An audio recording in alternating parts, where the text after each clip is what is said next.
Barchaga assalomu alaykum. Masala ma'qul men emas, aql bilan shishiladi deganda 2022-yilda siz bilan Masala uz sayti tag'i uchrasib turganidan juda quvonchliman. Bugun Masala uz sayti aldina ko'plagan maqsadlarni amalga oshirish uchun yo'lga chiqdi. Sonda aytib o'tishimiz kerak, hozir men qo'lma qalta olib, o'sha yerdagi shig'indilarni terib o'tirganimga ko'pchiligingiz hayron qolsangiz kerak.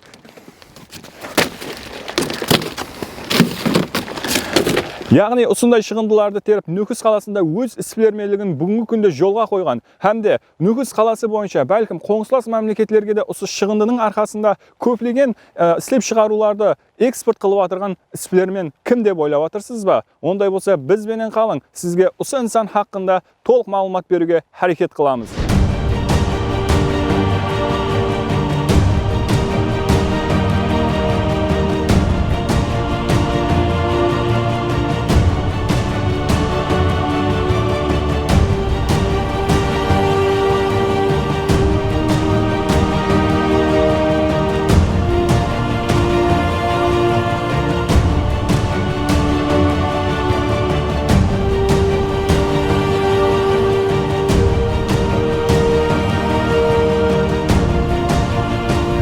Assalomu alaykum. Hozir bizlar Rashid Ağa Qartbayevning ishlab chiqaruv obyektida turibmiz. Bu yerda o'zingiz ko'rib guvohi bo'lib turganingizday trubalar hamda boshqa zotlar qayta ishlab chiqariladi. Asrisi bu siz ko'chaga tashlaydigan zotlardan ishlab chiqariladigan zotlar bo'lib hisoblanadi. Kundalikli siz qo'llanib yurgan bu trubalar hamda boshqa da unumlar bu yerda hozir ishlab chiqarilmoqda.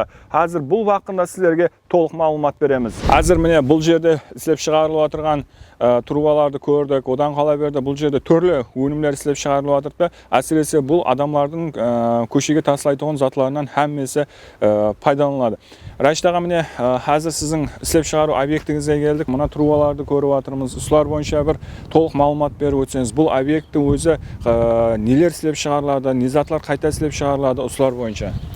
Endi bu yerda hozir bo'lib o'tirgan жағдай insondan chiqib o'tirgan shig'indilar bo'linadi.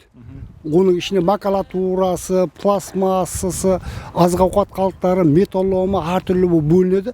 Bu turgan o'rningizda hozirgi vaqtda bu yerda paket ham plasmassa ham tekstilniy отходтар bu yerda qayta istiladi. Endi hozir aniq xalqning ishdan chiqатын buyumlar bu paketpен shig'indining içinde paketpен plasmassa, baklashka, makulatura basım qattiq kuchpен жиналып атырыпты shig'indilarning arasынан.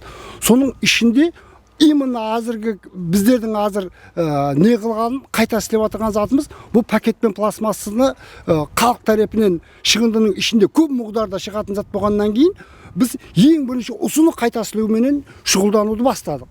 Bu yerda hozir paket plasmassаны belgilenген бағада сатып алынады. Одан hozirgi kunda қатты шығарып тұрған жат пластмассовый трубалар шығарып тұрмыз hozirgi kunda.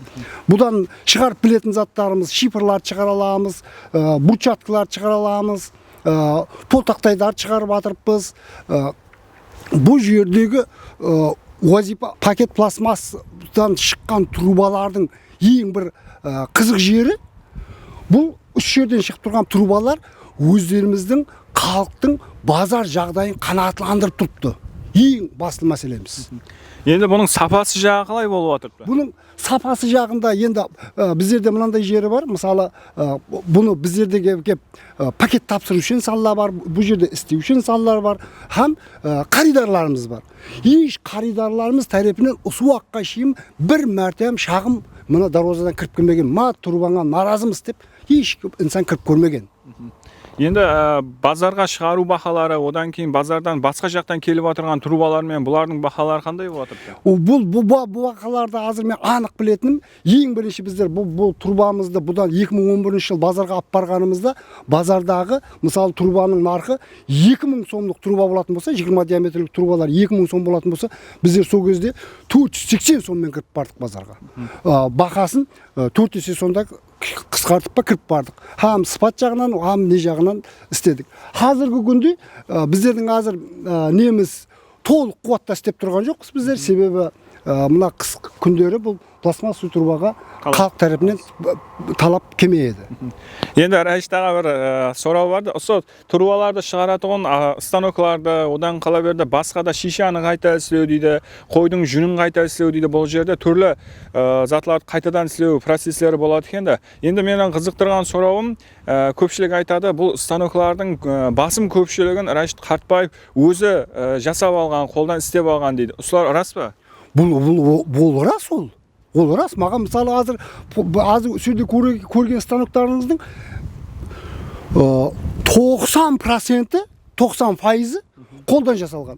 Бірақ енді біздер неге десе 10% қақта десе, бір жерде бір үскенеміз бар. Азыр біздер $6,000 Қытайдан сатып алған. Бұл мына жапырақтан брикет жасайтын станокты Қытайдан сатып алдық. Сатып алғанда оны біздер схемасын алу үшін сатып алдық та, ол станоклардың бізге керекті үскенелердің бәрін бізде қолдан жасап аламыз.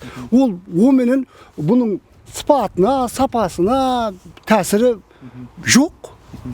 Міне әзір өздеріңізді естіңіз, көпшілік ісперлермендер өздеріне керекті станокларды сырт елдерден алатұғын болса, міне Рәшиттаға өзі бұл станокларды қолдан істеп алған. Қазір бұл станокларменен сіздерді жақыннан таныстырамыз.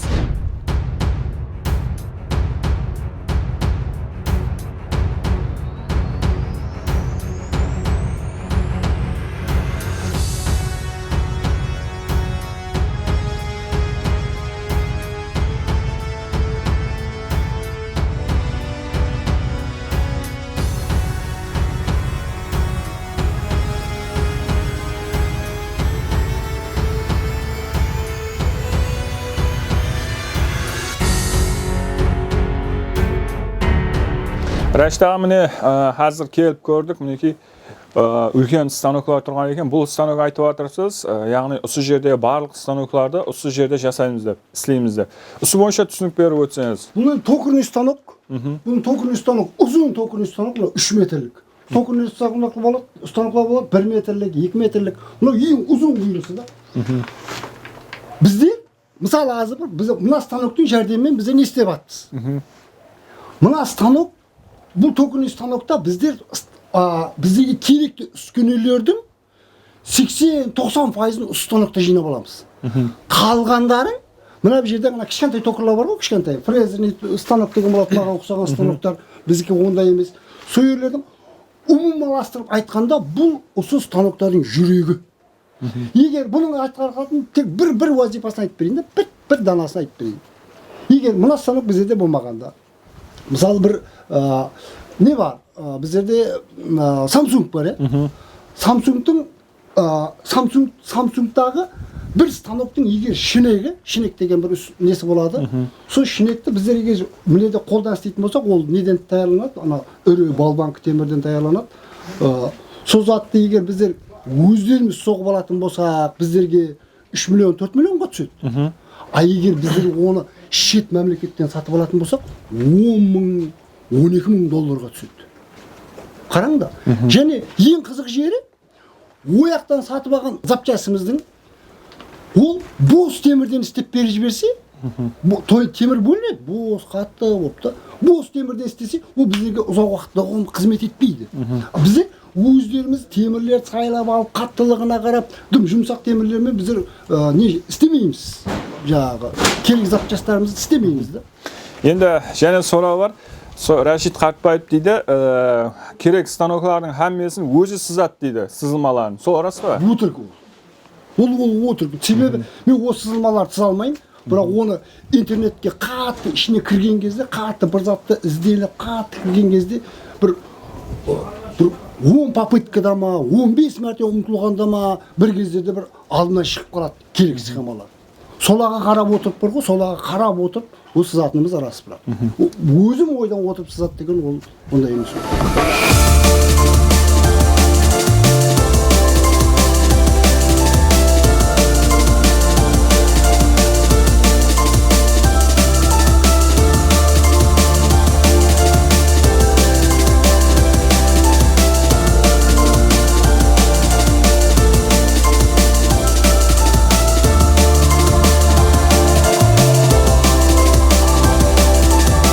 Hazır bizler шығындыларды қайта әсілеу объектінің бір бөлімінде тұрмыз. Бұл жерде үлкен қазаларды өздеріңіз көріп тұрсыз. Яғни бұл жерде әр түрлі шығындылар түрлерге ажыратылып салынады, һәм де қайта әсіленгеннен кейін және басқа қайта әсілеуге жіберіледі екен.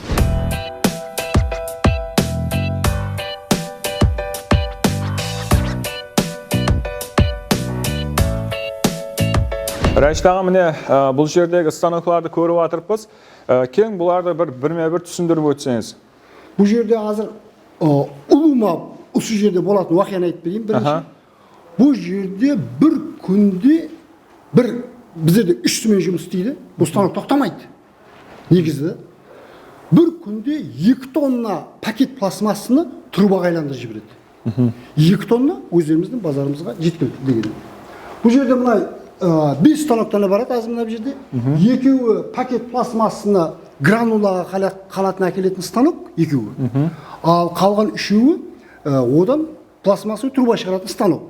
Бұл үшеу болып тұрған себебі мына станок мынаған қарағанда үлкен, анау ең кішкентай станогымыз. Мынада 100-лік труба шығатын болса, мынада 76-50, анада 20-25 труба шығады.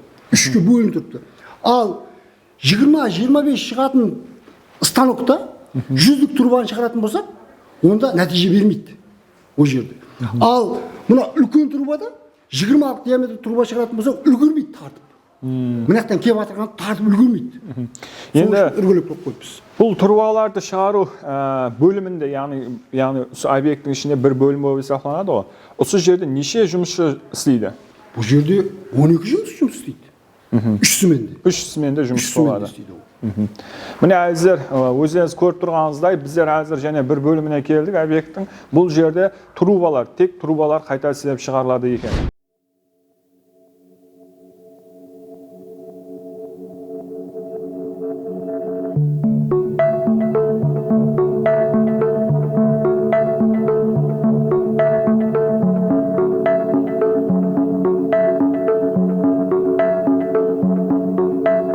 Бұл объекттің ішінде түрлі нәрселер бар екен. Яғни соны айтып өтетін болсақ, бұл станок теріні жуатығын станок, яғни теріні қайта әсілеу процесінде теріні жуып тазалауға үлес қосатығын станок екен. Соны айтып өтуім керек, бұндай объектті біз, я болмаса сіз алдын көрмегенсіз. Себебі бұл үлкен объекттің ішінде түрлі бөлімдер жұмыс істеп өз қызметін көрсетіп отырды. Рәшит аға, міне қазір теріні, яғни жуу станогының алдында тұрмыз.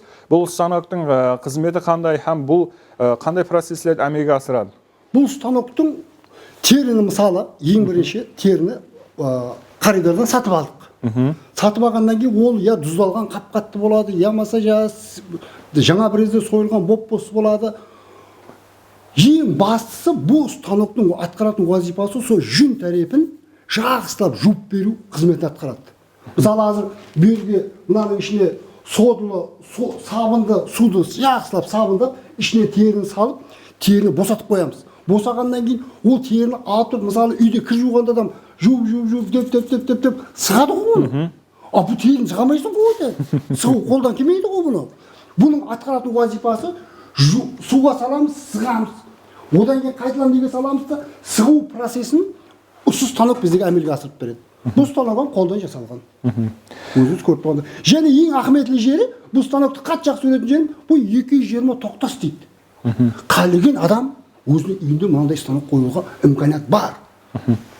Міне әзір біздер бір-бірінен қызықлы процестерді көріп отырмыз. Яғни қазір енді бізде қойдың терісін, я болмаса басқа терілерді қайта әсілеу процестеріне тоқталамыз, кеңірек тоқталамыз. Рәшит аға, міне қолыңызда теріні көріп тұрмыз. Қазір бұл қандай процестен өтеді? Бұл азыр өздеріміз тарапынан қолымыздан жинаған үскенелердің біреуі болған тарақ деген тарайтын станогымыздан өтеді. Бұл станоктың біздер көргенбіз, мысалы бір инсан қолдан тараса қанша уақытта бір қойдың терісін тарап болады, машинкеде тараса қандай болады, бұның өзіне түсер бағасын арзанлату мақсатында бір станок істегенбіз, соның азыр тараққа бір салып аламыз.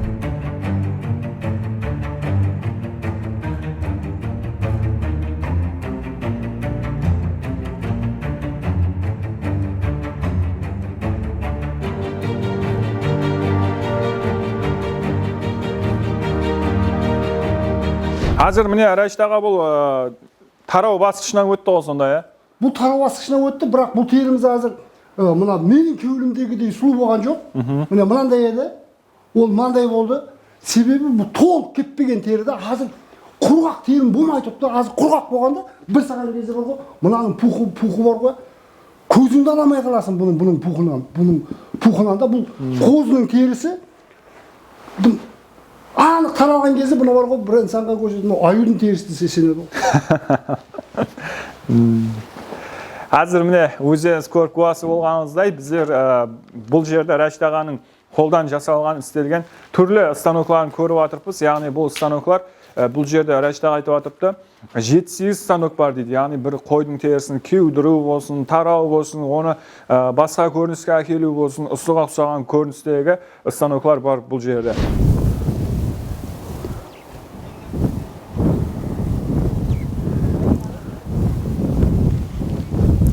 Енді бұл жерде әмелге асып атырған неміз тері жуылады, жуылғаннан кейін үш жерге кептіреміз ең бірінші. Кептіргенде бір күн азыр жүнін, терісін жоғары қаратып жайып қоямыз. Терісін жоғары, бір қалатта жүн тарапын жоғары қаратып жайып қоямыз. Себебі екі бағдарам теңдей кебу керек. Біздер бұны экспериментте көргенбіз. Бірінші қамешетек тері жағын кептіріп көрдік, жүн жағын кептіріп көрдік.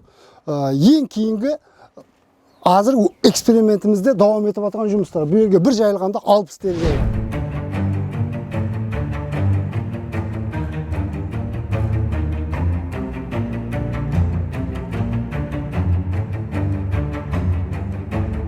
Рәшит аға, міне қазір үлкен барабанның қасында тұрпыз. Яғни бұл барабан біздерге танысылау болып тұрыпты. Яғни бұл барабаннан алдын бір көргенімізде газ істеп шығару бойынша пайдаланған едіңіз, дұрыс па? Қазір енді бұны не мақсатта пайдаланып жатырсыз? Енді бұл малдың қиынан биогазын алу арқылы органикалық төгін тағайлайтын станогымыз еді.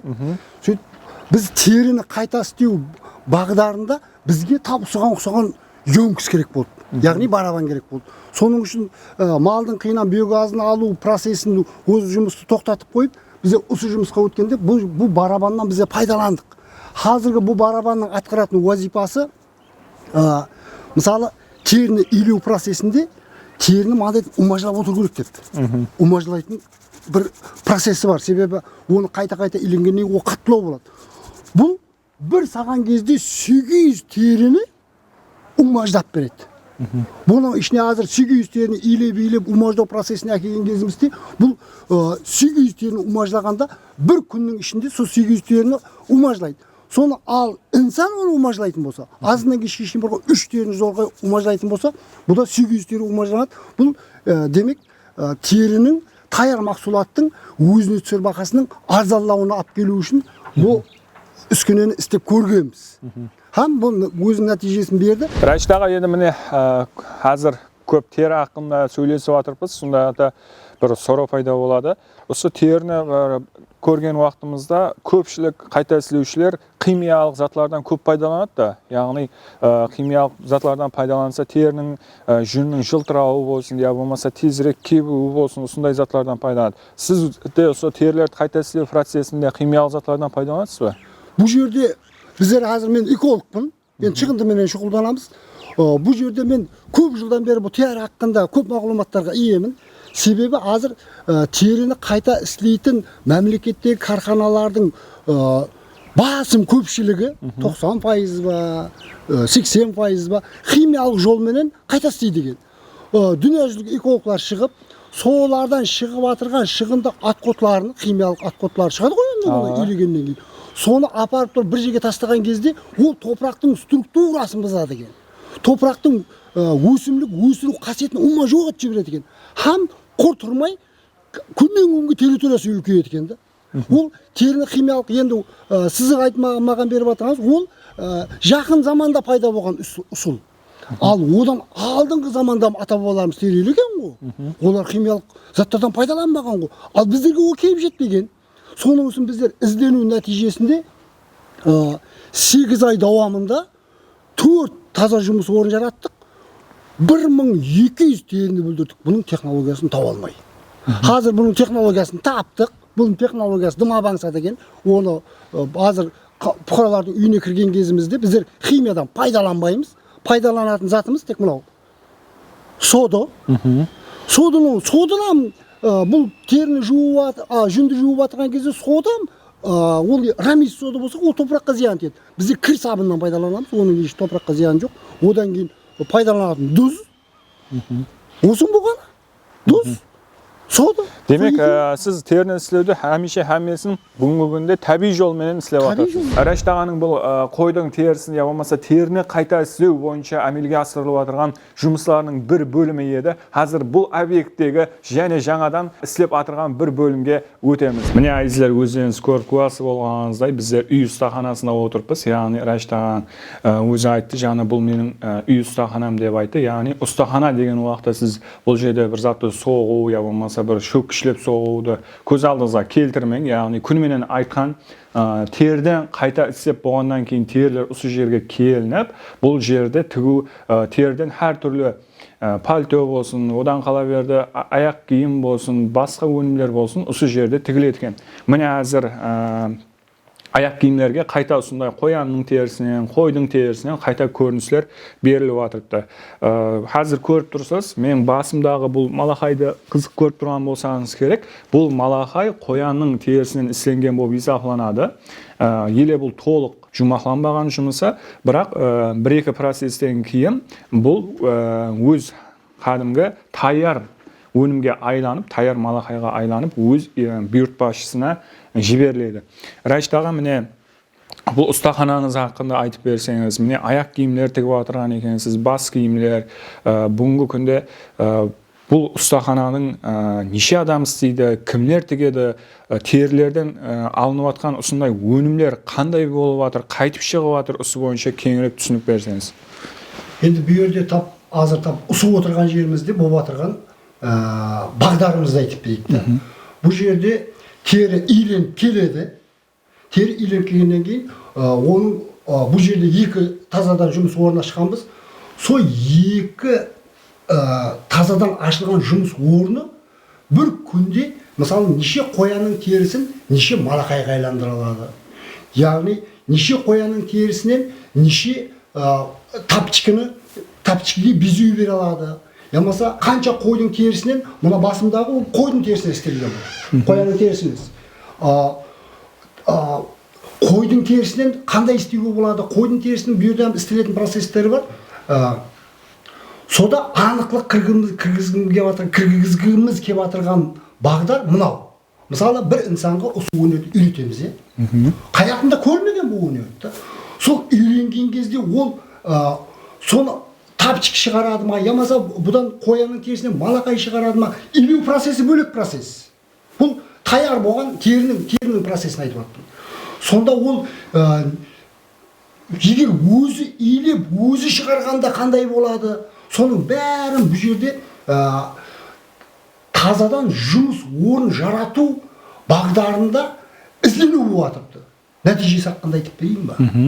Нәтижесі мынандай. Тазадан жұмыс орын жаратылса, егер ол адам өзі қоянның терісін илеп, өзі тапчикіге безеу беретін болса, бір күнлік табысы 500 мың сом. Бір күнде? Бір күнлік табысы 500 мың сом. Және тапчикінің бағасын айтайын ба? Тапчикінің, мысалы, норковый тапчика, азыр ол өзінің иесіне жетті. Енді мынандай түсіндірсем болады. Мынау норковый реңді тапчиканы алдық, бұған безеу бердік, мынаған ішінде ұлтарақ салдық. Бұны норковый тапчик қалатына әкелдік. Бірақ қоян терісі. Бірақ норков, түрі норков. Осындай тапчикы интернетте тұрыпты 32 миллион сом біздер ақшамен. Біз оны 350 мың сом болса жібердік. Хақиқи норкодан тігілген болса 32 миллион. Норко бар ғой, норко енді мысалы норковый тапчики дедік, бірақ қоянның терісі болды. Бірдеңе норкодай. Бірақ норковый тапчики деп ат қойдық. Оғанда бірақ қоян терісі. Оған ол мен айтқым келіп жатырғаны, интернеттегі бақадан бізде қанша төменбіз. Бұған маған қатты ұнаған жері, бұны бар ғой, емдеу қасиеті бар десем болады. Не екенін айтайын ба? Мысалы, кеселдік insonga endi hammamiz ham xabarimiz bor, mana suv muzday suvda ichsang og'izdan kiradi, qo'ling to'ngsa suvdan kiradi, oyog'ing to'ngsa suvdan kiradi degan yerlar bor emasmi? Bu oyoq tarafdan hech qanday izg'ir kirgizmaydi. Suluv bu o'zining xaridorim bor, o'zining xaridorini indamay bozorda indamay o'zining o'rnini topyaptilar. Uverimiz, ya'ni quvonатын yerim bu kasbpenen bor qo'ya, ayli tapterdegin 100% жұмыспен тәмінлеу болады. Бүтін Қарақалпақстан, Өзбекстан бойынша. Оған екіленбей тұрып айтады. Олардың шығарып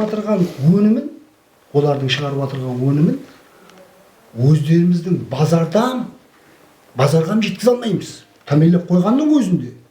Егер шетке шығаратын болсақ бар ғой, оған қосылу керек. Жасылар дәптері, темір дәптері бәрі қосылу керек. 100% жұмыспен тәмінлеуге болатын. Мен оны қалеген жерде, қалеген тадбиркардың алдында, қалеген жерде дәлелеп бере аламын. Қазір мысалы хакім жәрдемшісі дегендер басталды, иә? Соларменен қазір түсінік жұмыстарын, бірге істесу жұмыстарын апаруға таярланып жатырмыз. Міне Рашид аға, қазір осы бас киімдерді тігіп жатырсыз, аяқ киімдерді қайтадан көрінісілер беріп жатырсыз. Осы мысалы аяқ киімдерді қойдың терісінен тігуде һәм оны қайта сілеуде қандай жұмыстар болып жатыр аяқ киім бойынша? Аяқ киім етік бойынша, етік бойынша біздер қазір мен бір өзімнің киіп жүрген етігім қазір қойдың терісінен істелген. Бұл етік те қойдың терісінен істелген. Бұл етік қалатына қалай келді? Мысалы қазір мына теріні илейміз. Бұл қалай істедік бұны? Мен теріні иледім. Сөйтіп базарда бір жігіт бар екен, етікші жігіт, соған апарып бердім, теріні апарып бердім. Тік тері бердім оған. Маған дедім, мына етік соғып бер мынадан дедім. Істеп бердім дедім. Неше сом пұл берейін дедім. Ол айтты, неше сом бересің деді. Мен айттым, 100 мың берейін дедім. Базарда етік 250 мың сом сатылып тұрған білемін. Сонда мен оған 100 мың сом пұлым кетті. О 100 мың соммен мыналарды бәрін тікті. Тері кетті. Ал бір тері, сонда бар ғой, маған мына етік 160-170 мыңға түсті. Өзіме түскен бағасы. Егер мен бір терінің бағасын 150 мың сомға сатып атқан болсам, қараңдар, мен бір теріні бар ғой, сатып аламын. Қазір мен 15 мың сомға сатып аламыз. 15 мыңнан. Егер соны илеп болып тұрып, егер оны ұсыған берсем, мынаған берсем, бір теріден 4 етік шығады мынандай. 2 пар деген дейді, 4 парам шығады. Үлкенде болса, бұның астам не? Астам тері. Осыдан бар ғой, 4-еуі шығады. Егер үлкен болса бар ғой, осында егер мен 4-еуі шығады деп есептағанда, кіттай теріден 4-еуі шығады деп есептағанда, бұл 150 мың сомға сатсам, сонда 150 мың 4-ке бөлгенде азыр 75, 35, 135, итабы 140 мың сомға түседі да маған бір етік. Ал енді екінші етігім бар, өзімнің киіп жүрген етігім. Мынаны базардағы біреу істеп берді, базарда етікші істеп берді. Ол кәдімгідей қылып істеді бұны. Мына машинаның жәрдемімен бітеді болған. Осы бір станок керек, одан кейін подош керек болған. Мынаны қағатын зат керек, ол қолдан істелген зат, мына жылтырлар қағатын ол ансат зат ол. Міне әйіздер, өздеріңіз көргеніңіздей бұл жерде түрлі бас киімлер, аяқ киімлер, одан қалаберді теріні тігілген, мысалы ұлтарақлар болсын, осы жерде тігіліп, бұйыртпашыларға жеткізіп отырған екен. Міне қазір Рашид ағаң айтып отқандай, бұл жерде керекті станоклардың әммесін алып келген, яғни қалфілерді, бас киімлердің, одан кейін аяқ киімлердің қалфілерінің әммесін міне сырттан алып келініп, бұл жерге тайын халатқа әкеп қойыпты. Құда қалесе бұл жерден жүда жақсы өнімлер шығады деген ниеттеміз. Егер сондай өнімлер сізге де керек болатығын болса, Рашид ағай тур кеп хабарласаңыз болады.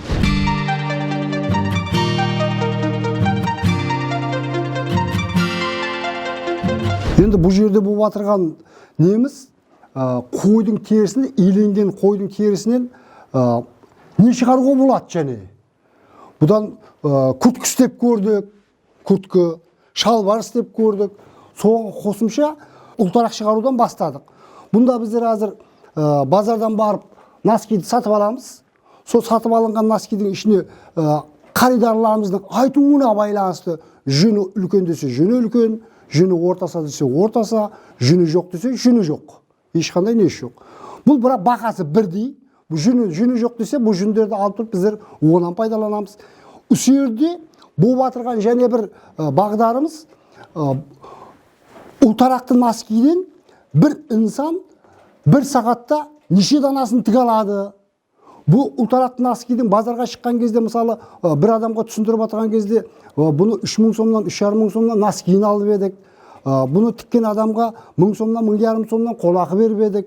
Ішіндегі терілердің бақасы мынандай болып еді деп, бәрін қаридарларымызға толық түсіндіру, аңсат болу үшін осы тәжірибелердің бәріне өтіп келе жатырмыз. Бұл адам көріп отырған затымыз жаңағы тазадан таза жұмыс орын жаратылса, егер үйінде жаңағы қыз келіншектер осы жолмен шұғылданса, онда қандай дарамат табады екен, ұлтарақ істегенде қандай үйіне кіретін дараматы қандай болады деген жерлерінен ашық көрудің әрекетінде болып отырған жұмыслар болады.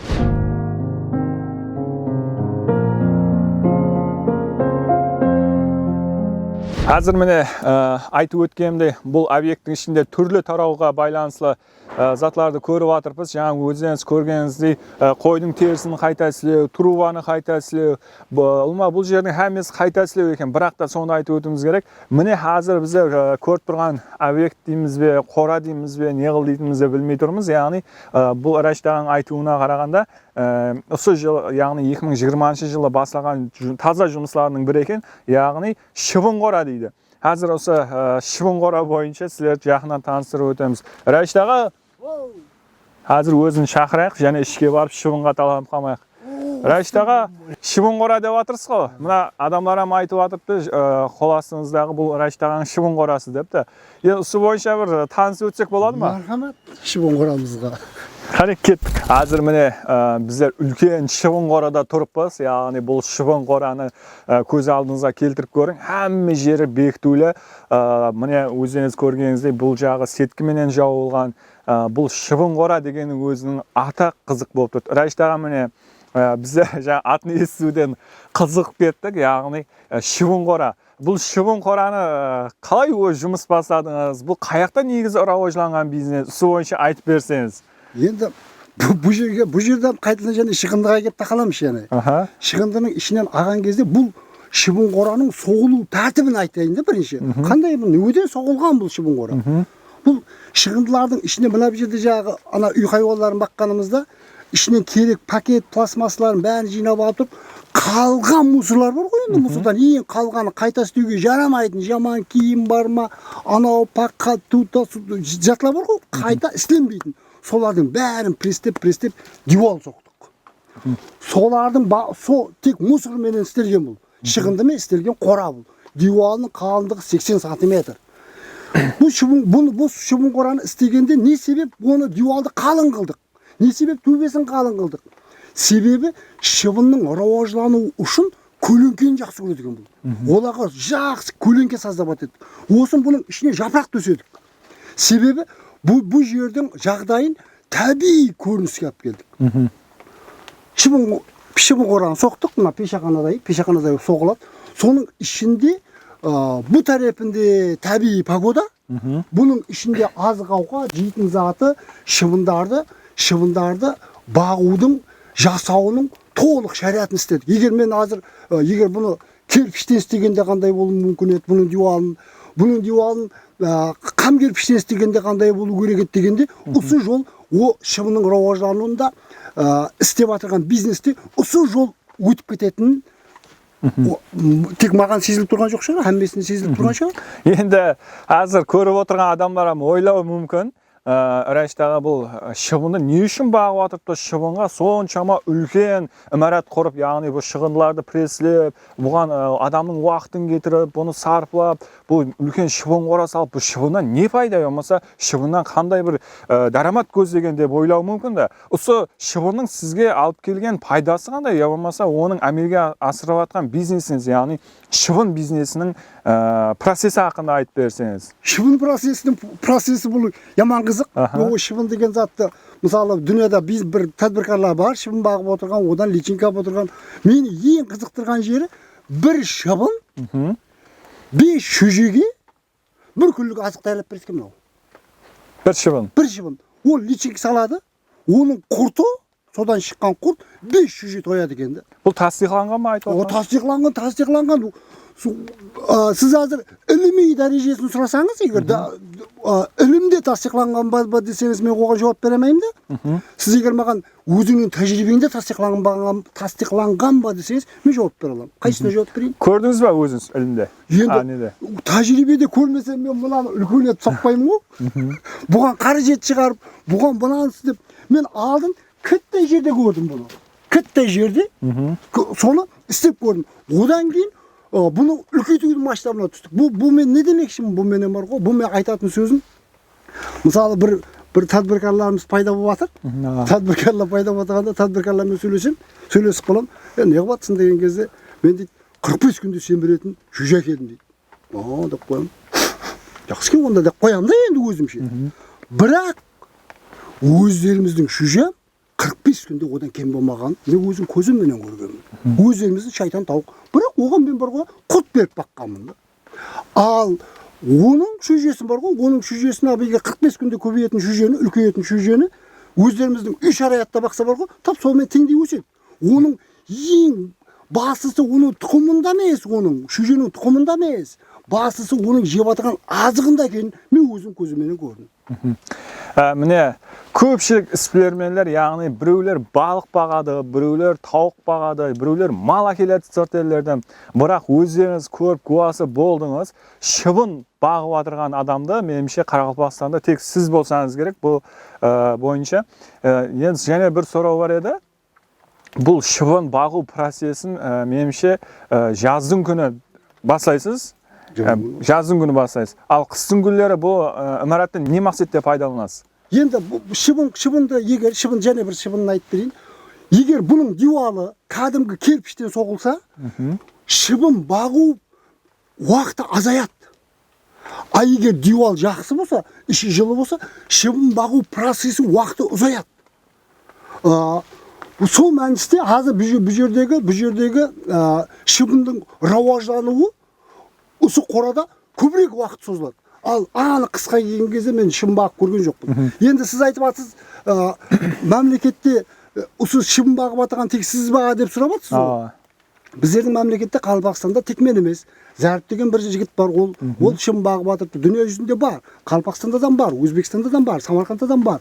Бірақ дүние жүзі бойынша шыбын бағып отырғандар черный ливинг бағады олар.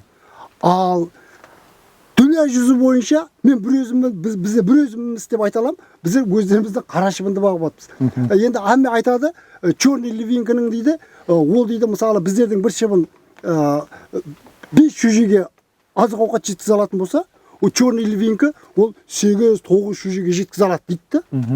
Енді мен оны білмеймін енді, бірақ өздеріміздің мен черный ливингі бағасын ба деп әкеп берсем, айтам бірақ деймін өздеріміздікі болады деймін, өздеріміздің қара шыбын содан жақсы жоқ.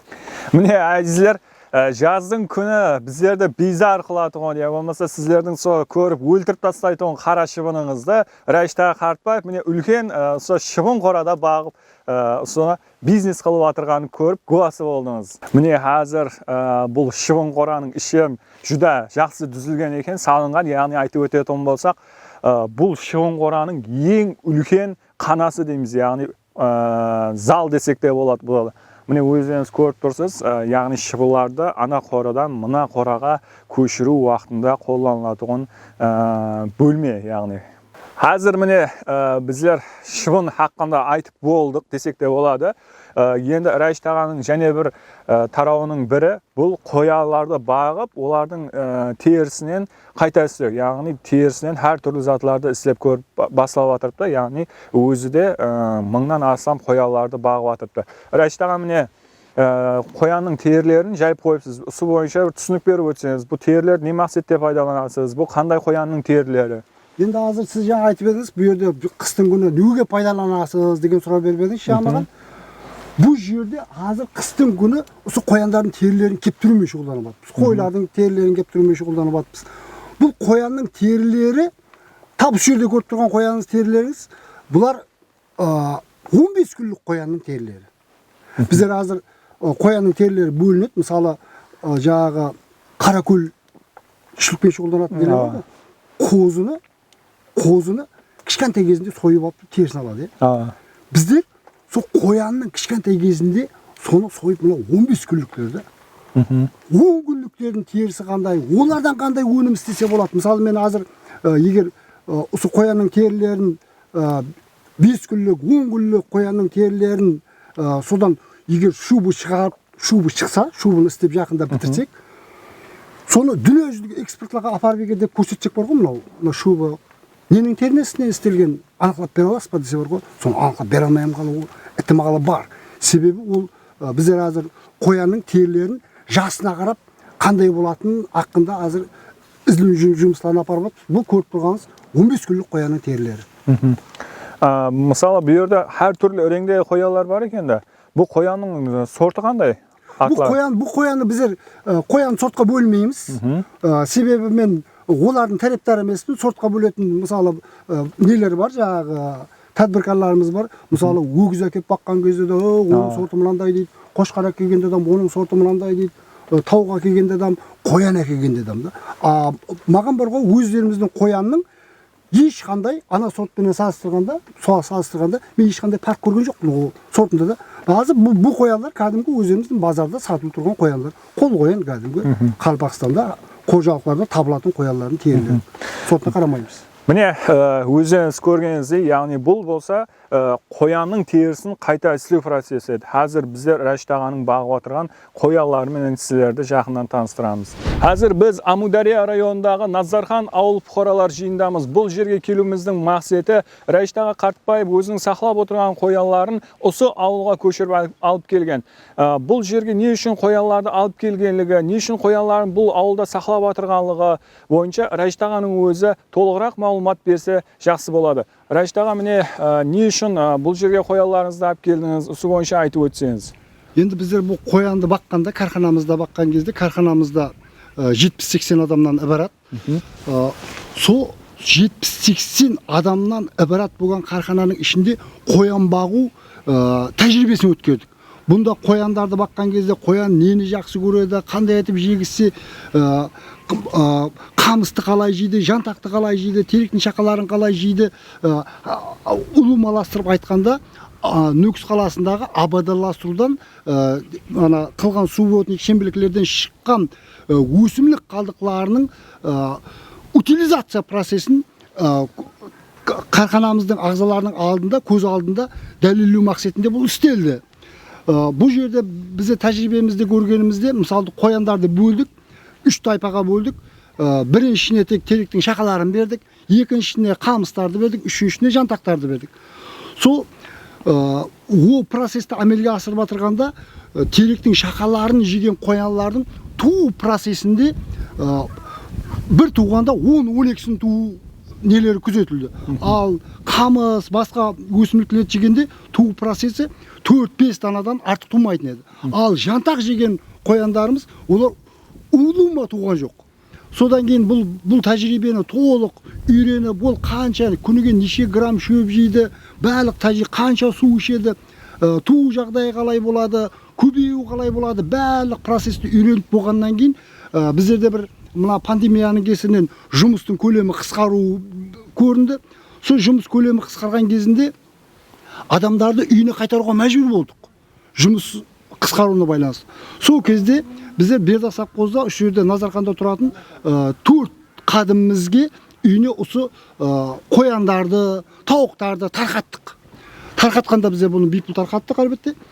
Бұларға тарқатқанымыздағы негізгі себеп бір жағынан өзінің жағы бәнтілігін тәмелеу болды. Бір жағынан бұл өнерді мысалы ауылға барғанда бір үйде қой болады, тауық болады, мал болады, ішіне қояннан кіргізуді мақсат қылдық.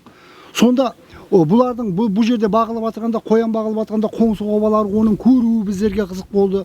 Теректердің шақалары мына өсіп жатқан жабайы шөптердің сол орып алынып ол қояндарға берілуі, сол көзқарасты осы махаллада раваждандыруды мақсат қылып алып 4 қожалыққа қояндарымыз тарқаттық.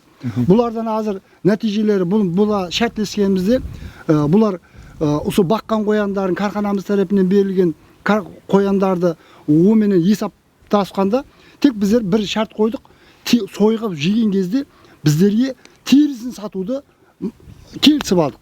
Егер бізде қымбат алсақ, біздерге кім қымбат алатын болса, соған сату үшін оларға жол ашып бердік. Қазіргі күнде біздер ең қымбат сатып алып тұрған терілерді өздеріміз. Міне әзіздер, бұл ауылда не үшін қоялар бағылып отырған екенін естіңіз. Қазір бұл жерде бағылып отырған қояларды өз көзімізбен көруге барамыз.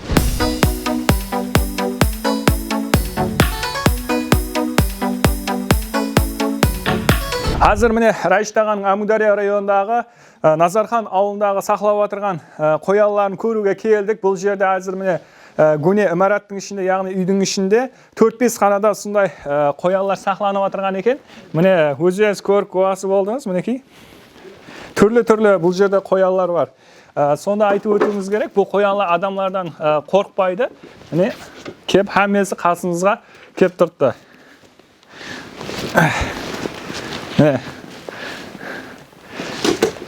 Бұл жүда адамlardan қорықпай қолға үйреніскен қоялар екен. Мінекей.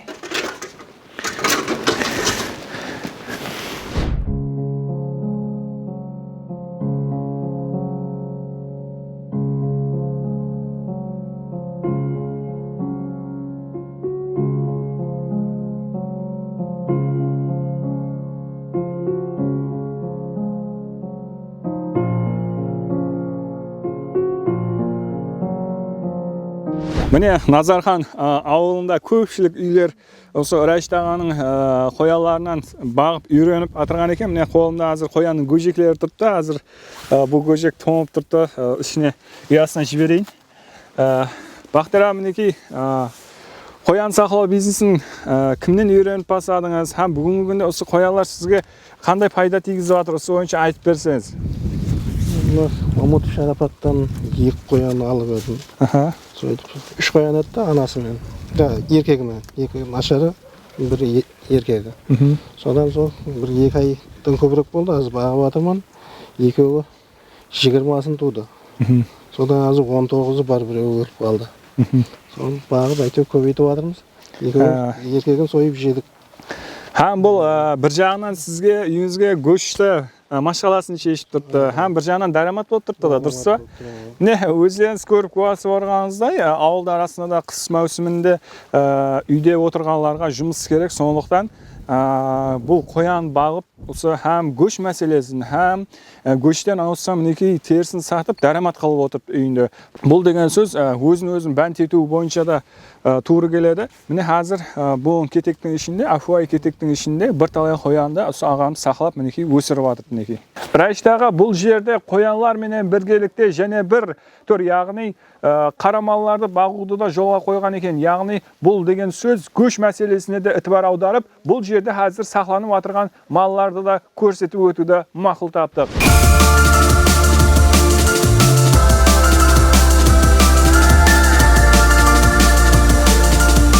Қазір міне өзіңіз көріп тұрғаныңыздай менің үстімдегі бұл куртканың ішіне қойдың жүні салынып тігілген, яғни осы Райштағы Қартбаевтың осы жердегі промзонасына келген уақытымызда бұл жерде түрлі қанигерліктермен шұғылданып отырған адамларды көрдік, яғни жұмысшыларды.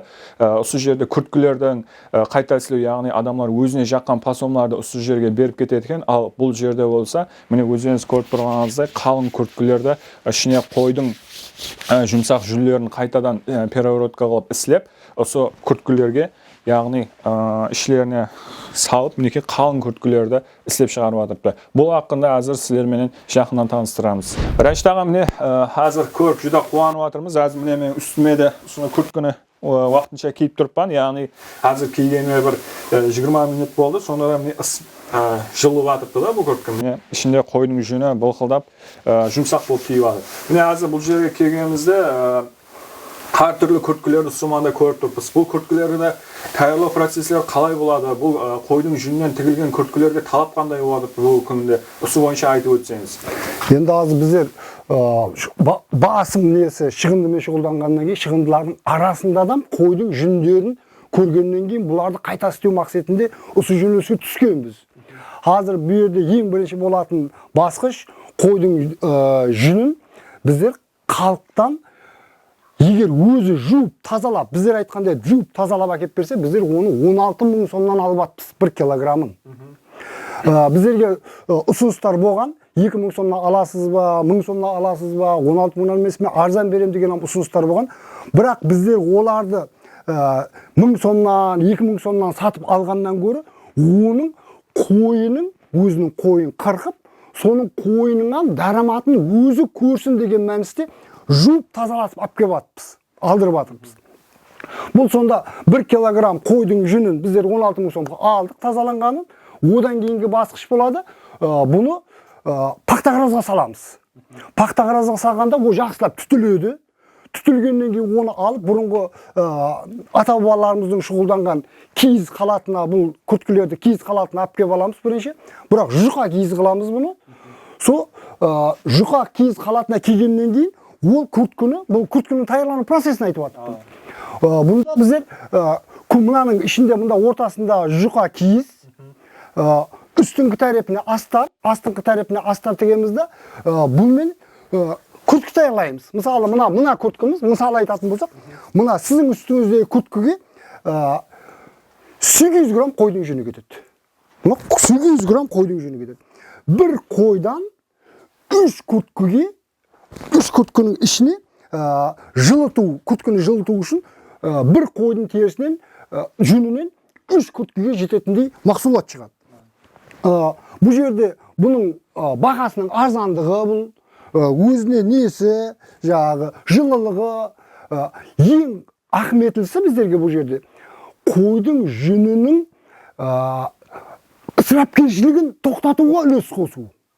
Енді Усман аға сөзіңізді бөлсем, міне көпшілік қой сойған уақытында терілерін тастап жібереді. Адамдар дұрыс түсініп, сізге я болмаса сондай қойдың жүнін қайта істеуге әрекет қылса да мақсатқа муафиқ болатын екен де. Бұл затта қазір біздер бұл жөнеліс бойынша, мысалы әйелдер дәптер дейміз ба, нелер дәптер, темір дәптер дейміз ба, солардың арасына кіріп қойдың жүнін қалай бұны жуу керек, қалай одан киіз таярлау керек, қалай бұны істеу керек, қалай күрткі таярлау керек, бұны аңсат ұсыны ойлап тапты, істеп шықтық бұда. Біздер бұны істеген кезімізде ең қызық жері, біздер бұны Безасақозда бастадық, Назарханда бастадық, өзім Назарханшымын. Ол Назарханнан бастаған себебім, мені олар жақсы таниды. Қалған нелерге қарағанда. Сол жерде істегенімізде, мен ол жерге батып, қыз келіншектермен сөйлескенімде, күрткі тіге аласыздар ма деп сұрау бергенде, олар айтты, біз күрткі тіге білмейміз деді. Бірақ деді, пішуін үйретсең, бізде тігеміз деді. Мен айттым, пішуін үйретейін дедім. Көне күрткілерді әкеп бердім, мынаны біз дедім. Бызып, онда деді, өзі бызып, тігу аңсат екен ғой деп, қазір күрткі тігетін адамлардың саны күннен күнге көбейіп жатырғаны ол анық. Енді бұл жерде бұны қалеген адам, мысалы қалеген инсан, ол қалеген мысалы бір махаллада бұл тарау бойынша кемінде 25-30 адам жұмыспен тәмелеуге болады. Мына азыр міне күрткілерді көріп тұрмыз, ер адамлардың, аял қыздардың да күрткілері бар екен. Келin біреуін алып бір жақынан бір түсіндіріп жіберсеңіз. Бұлар меніңше бұйыртпа күрткілер. Бұл күрткілердің тұрысы мынау. Бұл күрткілер өзі азы иесін күтіп тұрған күрткілер. Біздерге адамдар келеді.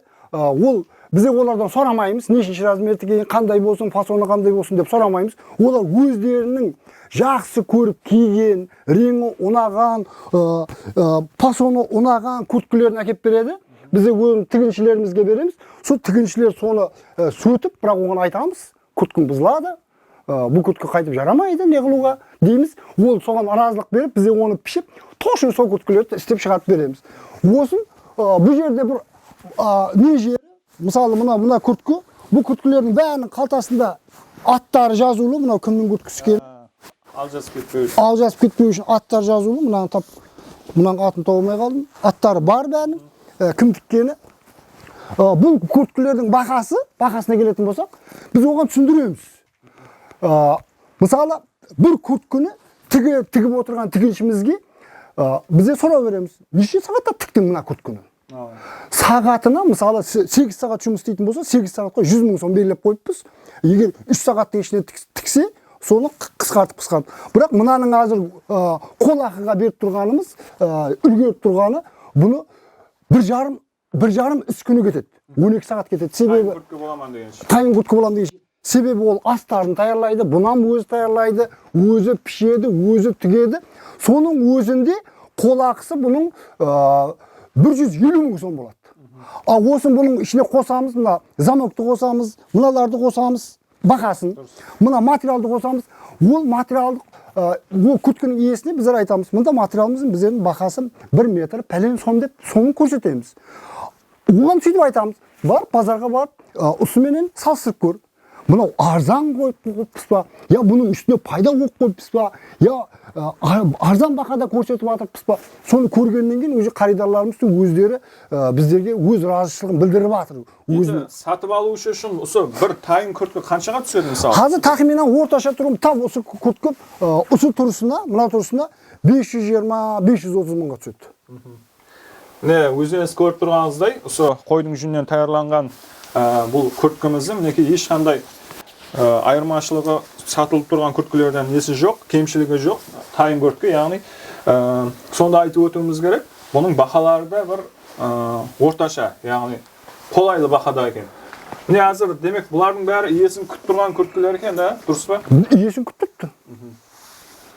Солардың берген бұйыртпасы бойынша істейміз, бұйыртпасыз күрткі шығармаймыз. Мысалы, қазіргі күнде талап қалай болатыр осы күрткіге? Болған талап қай жерлерден түсіп жатыр, қандай адамдар алып жатыр бұл күрткілерді? Бұл күрткілерді қазіргі алып тұрған адамдар өздерімізге жақын адамдар.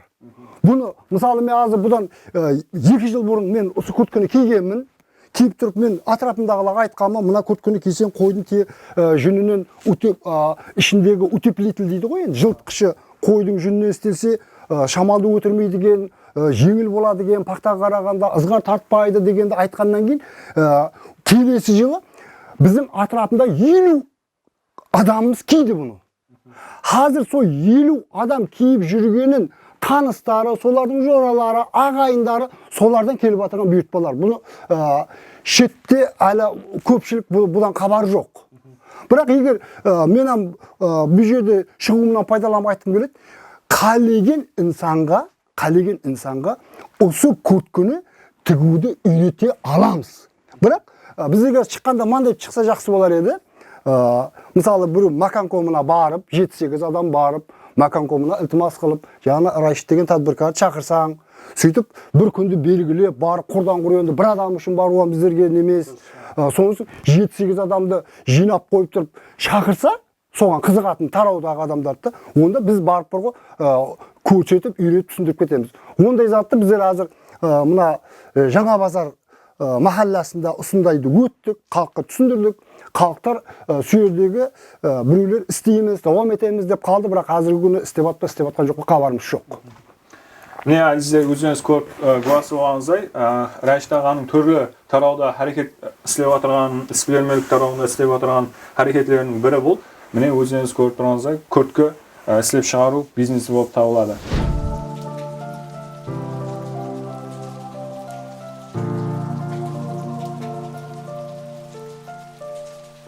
Қазір біздер Назархан ауылындамыз. Бұл жерге келуіміздің мақсаты Махрия апамыз өз үйінде бұйыртпалар алып, яғни куртка, жакет, басқа да өнімдерге осы жерде бұйыртпа алып, тігіп таярлап беріп отырған екен.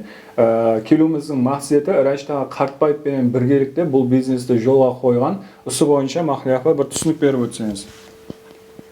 Міне біздер үйімізде, үй шарайтында өзіміз бәнділеп, мінекей адди машиналар білен жаңағыдай куртка, жакет өнімдерін тігіп жатырмыз.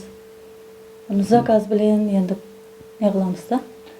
Курткаларды нелерден тігіп жатырсыз? Курткаларды Рашид ағаның жаңа жүн жібереді, тері береді, шыларды не қыламыз. Одан заказ не алған уақытында синтефоннан тігіп жатырмыз да, өзлеріміз алып келіп. Бұйыртпаға тигар. Бұйыртпа асасында. Енді әзіргі уақытта сол қойдың жүнінен таярланған курткаларға, теріден таярланған киімдерге талап қалай болып жатырды? Талап әстен болып жатырды. Бірден ол қайда.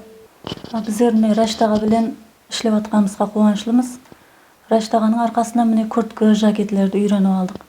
Бұрын құры көйлекштан, анамына заказ тігетінек. Көп рахмет айтамыз Рашид ағаға. Сау болсын.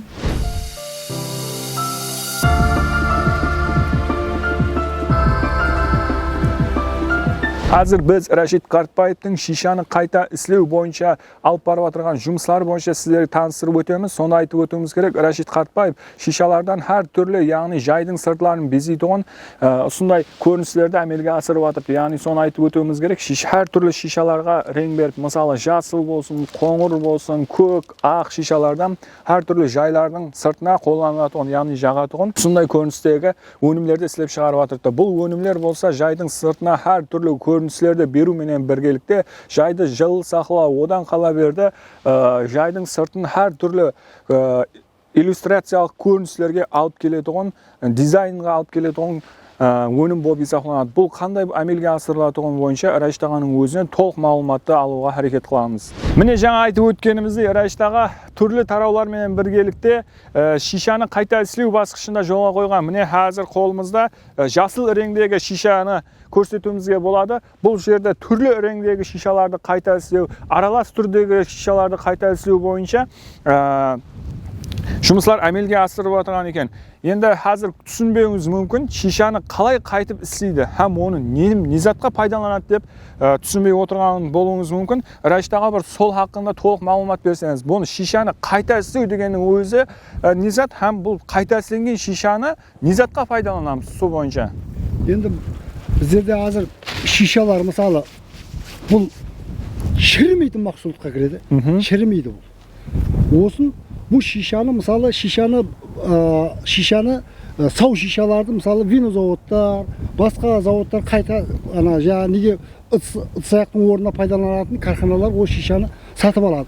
Бірақ басым көпшілігі 90% мусорға жаққа кетеді. Соны сол шишалардың қалдықтарын қалай бұдан не істеуге болады, бұны қайта істегенде неге пайдаланса болады деген жолға түскенімізде бұны біздер шишаларды әуелі реңге бөлдік. Ақ шиша, көк шиша, қоңыр шиша деп 3 реңге бөлдік. Соны майдаладық. Майдаланған майдасынан 3 бөлікке бөлдік. Біреуі 2 мм-ге дейін, біреуі 1 мм-ге дейін, біреуі ұн қалатта. Сол ұн қалаттағы шишаларды біздер қазір соны мына базарымыздан шпаклевкаға араластырып диванға жағып көрдік. Диванларда жылтырау күзетілді. Енді біздердің енді һәм инсан жылтырға қызығады, енді басым көпшілігі сол жылтырға қызығады. Осы шишаларды өрде жатқаннан бұны бір затқа пайдалануға болады екен ғой деген жолға түсіп іздену барысы бұл жерде әмелге асып жатырды. Бұл зат қазір шишаны майдалап, оны құрылысқа пайдалану деген бұл дүниеде жоқ эксперимент, істелмеген ешбір дүниеде. Соны қазір біздер бұны іздене түстік. Bu yerде қазір бір аз-маз қате кемшілігіміз болып тұрыпты. Бұны диванға жаққанда, яки біреуге жасыл рең ұнайды, біреуге ақ рең ұнайды, біреуге аралас рең ұнайды, біреуіне қоңыр рең. Соны диванға жаққанда бұны қандай неменен жапсырған жақсы, клейменен. Оған егер клейменен жапсырса қандай болады, шпаклевкамен жапсырса қандай болады. Бұның қандай басқа жолдары бар, клейлеп жапсықандан кейін бұл түспей қалатын. Ал осын жайдың сыртын бұмен істегеннен кейін ішіне хауа кірмей қалады. О жағдайлары қалай болады, баняға жақса қалай болады, кафельдің орнына бұны пайдаланса қалай болады деген қазір тәжірибелер қызғын түрде барып жатыр. Қазір солардың сол тәжірибелерден қазір бұны маған қатты ұнаған жолы бұның, бұл мысалы қазір біреу біздерге бұйыртпай берсе, біздің баняны істеп бер десе, осын ямаса біздің кухняны істеп бер десе, ямаса біздің бір диванды істеп бер десе, бірақ жайдың сыртына әлі кепілдік бермейміз. Біз жайдың ішкі тарифін айтып жатырмыз. Ішкі тарифіне кепілдік беріп жұмыс істеп бере аламыз. Ол кетпейді ол. Қазір біздер жағып қойғанымызға 5 жыл болады. Ішкі тарифке, сыртқы тарифке жағып қойғанымызға 5 жыл болады. Сол ішкі тариф 100% сынақтан өтті. Сыртқы тарифтің қазір айырым мына химиялық мына күннің нұрын өткізбеу деген жолдары hakkında іздену жұмыстары барып жатыр. Толық әмелге асып болған жоқ. Бұның станогы қандай болады? Бұның станогын қолдан жинап алғанбыз бұны. Бұл станокта мысалы пластмассаны майдалайтын үскенемізде бір адам бір жұмыс күнінде, яғни 8 сағаттың ішінде 1 тонна пластмассаны майдалау күшіне ие болатын болса, ал мынаны айдаған кезде бар ғой, 18-20 тоннаны айдайды. Бұның таяр болуы абаңсат. Таяр халатқа келу. Бұл станогам еш қиналмайды бұда. Бұл морт сынатын элемент болғаннан кейін осын қолды кесіп кету мүмкін деген жерлері бар бұның. Ал қолды кесіп кетпейтін жер істеп бер десе, бұл шишаны тек бір күйдіріп аламыз болған. Бір күйдіріп алып майдаласаң, қолды кеспейді. Қазіргі тұрсында қолды кесіп, халаты ұсуаққа жем ұшырасқан жоқ. Міне, өздеріңіз көріп қуасы болғаныңыздай, бұл Рашид ағаның алып барып отырған жұмысларының бір бөлімі еді. Яғни көшеде жатырған бутылка, шишаларды мінекей қайта ісілеп, бүгінгі күнде құрылыс тарауына алып кіру жолында ізденістер болып отырған екен. Құда қаласа бұл ізденістеріңізге табыстар тілейміз. Егер әмірге асып кетсе, әлбетте бұның өзінің харидары табады деген ниеттеміз.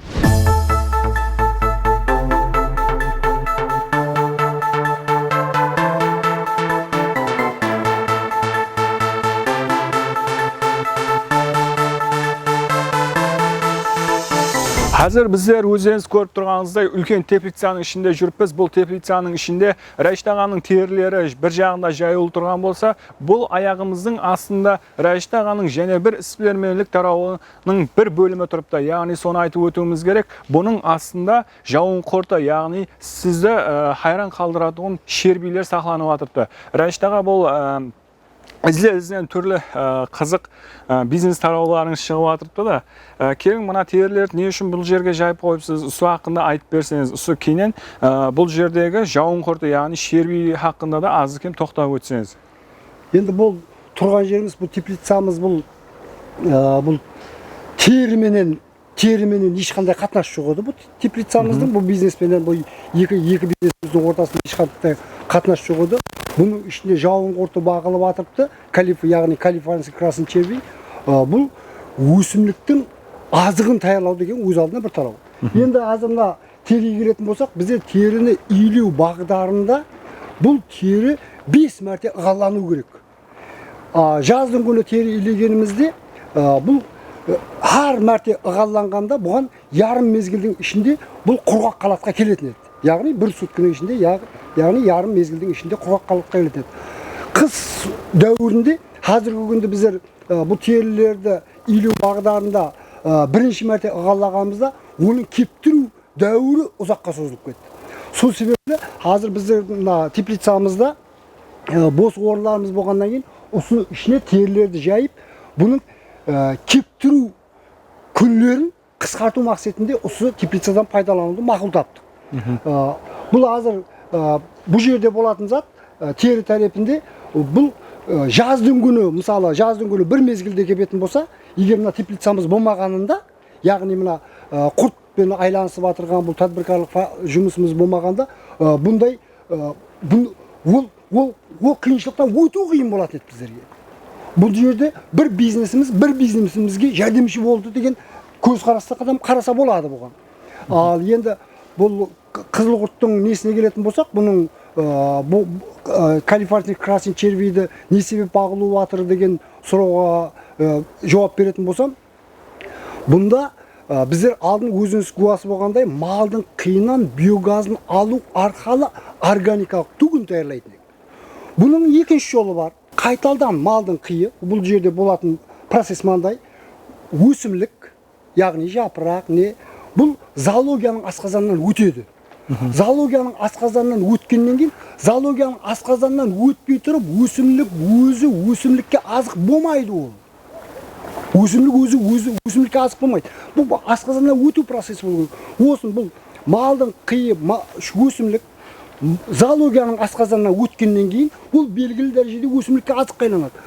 Бұл жерде болған процесс және бір асқазанынан өткен өсімлік қалдығын және червейдің, калифорнийский червейдің асқазанынан өтіру арқылы таярланып жатырған бұл өсімліктің. Яғни іліми атағанда бұл биогумус деп айтылады. Биогумус деген сөздің мәнісі өсімліктің азығы деген. Бұл жерде таярланып атырыпты калифорнийский красный червей мен малдың қиы, оған қорек ретінде жегізіп, бір түрлі биогумус таярланып атыр. Ал ана тарапымызда малдың қиынан биогазын алу арқылы органикалық түгін таярлау, биогумус таярлау процесс әмелге асып жатыр. осы екі процестің қайсысы озады, қайсысы көплеу деген да тәжірибелер біздерді күтіп тұрыпты. Әзір міне қыс болуына қарамастан бұл теплицаның іші жүдә ыссы болып есептелінеді. Астымызда болса жауын қорытулары бар, яғни бұл жағында қойдың терісі, басқа терілер кеудіру мақсатында жұмыстар әмелге асырылмақта. Сонда айтып өтуіміз керек, бұл теплицаның ішінде көріп жатырмыз, бірнеше жұмысшылар өз жұмыстарын әмелге асырып жатырды. Қазір осы жауын құрты қалай алынып жатырды, һәм оны қалай әмелге асырып жатырды, осы бойынша барып жақыннан танысамыз.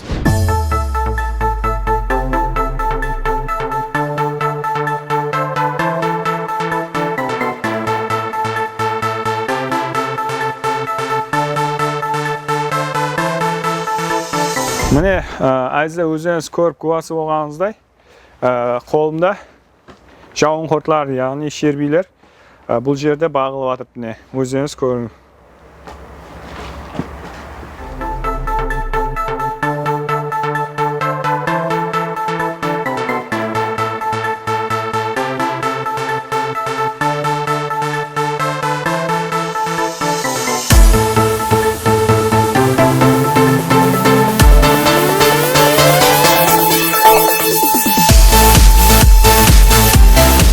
Міне, Рашид аға Қартбаев өзінің іс-білімділік тарауында алып барып отырған жұмысларының және бір көрінісі, яғни хажетхана қағазларын істеп шығарып жатыр. Мінекей, ішкі базарға осы көріністе хажетхана қағазлар кетеді. Міне, осы маңда, осы торысы мінекей 4,5 мың, 5 мыңнан осы маңнан алып кетіп жатырды дейді іс-білімділер.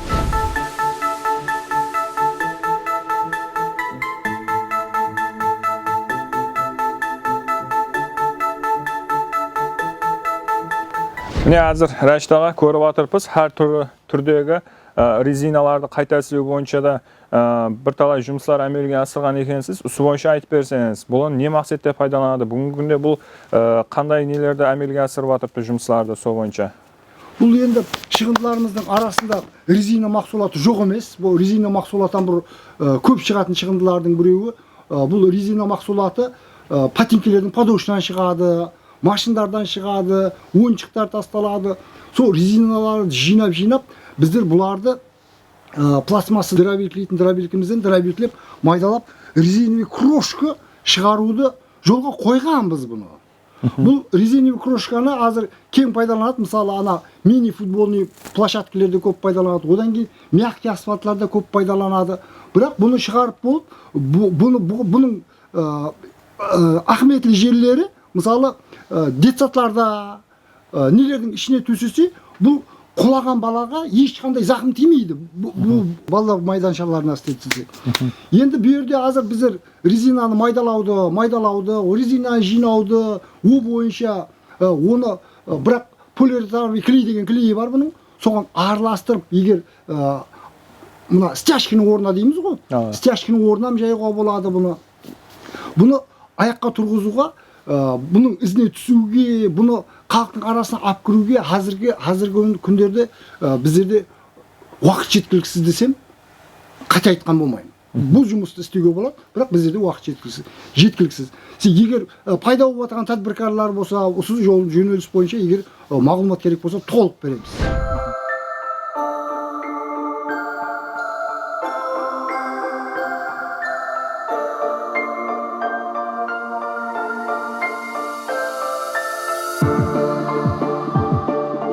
Рашид ағам, неке бір уақылары өзіңіздің қолыңызбен істеген минетлеріңізді әзір келіп көріп жатырмыз.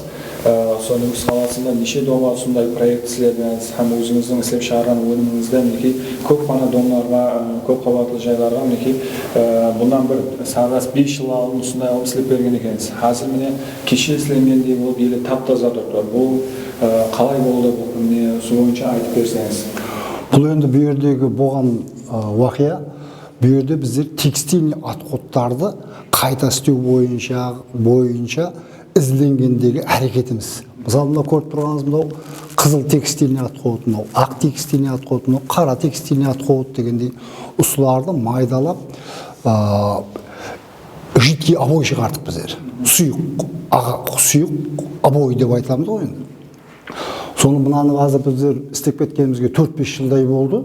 5 жыл ма, сол атырапта болды, халықтың хабары бар енді. Бұндай етіп істеген домларымыз бір 15-20 домдайды істедік. Біздерге шерікліктер тарапынан бұйыртпалар келді.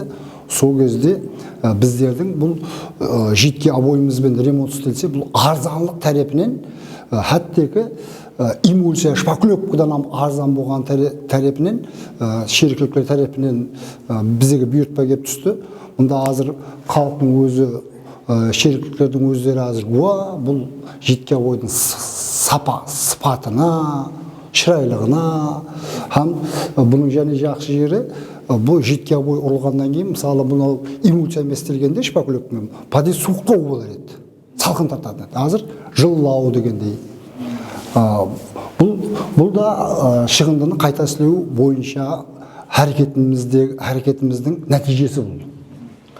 Не азыр көріп отырмыз, сол арадан қанша жыл өтсе де, елі сол халында, тап-таза халында тұрды. Бұл деген сөз, сол көп қабатты жайларда подъездердің суық болмауы, һәм осындай жылы температураны ұстап тұру бойынша да бұның ахметі күшті деп білемін.